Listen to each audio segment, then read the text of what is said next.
As we started out to develop Rico for the second time, we wanted to keep the over-the-top style moves that we already had in the first game.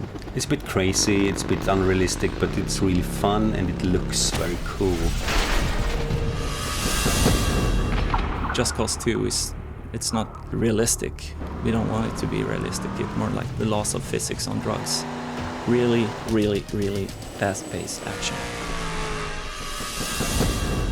You're using stunts to get around quickly, you're using stunts in combat pretty much all the time. You can jump from vehicle to vehicle, you can climb around on the vehicles, you can steal one of their vehicles, drive alongside one of the other chasing vehicles, jump up to the roof, shoot their tire off.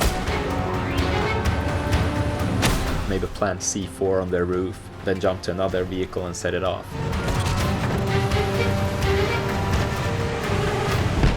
And it's integrated with the combat system, so while you're climbing around on the vehicles, you can at the same time fire your weapons at your enemies. And of course you can use more creative ways as well. You can use the grappling hook, maybe tethering one of the guards inside the vehicle to its own vehicle, and so it gets dragged along behind the vehicle. What happens if you tether the car to one of the statues that you pass along the way? I'm losing control! They've got me! I'm going down! In total there are over 100 different vehicles in the game, and each of those have different handling characteristics. They're suited for different situations and different ground materials.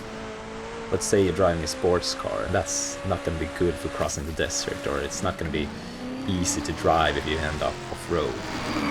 So if you want to cross the desert, you probably want an off-road vehicle. If you're driving on grass, you will feel one way. If you're driving on ice in the Arctic region, you will skid about rather much. And even the weather system is affecting this as well. So if it starts to rain, the tarmac on the roads will get a bit slippery, and the grass will be even more slippery.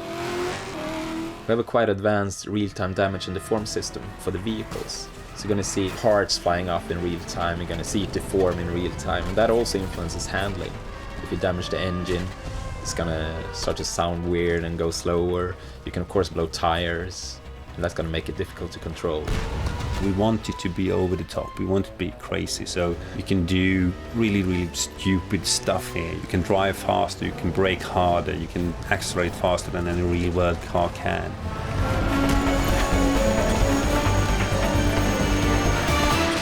You know, Rico is a stunt junkie. That's what he does, and that's what he does best.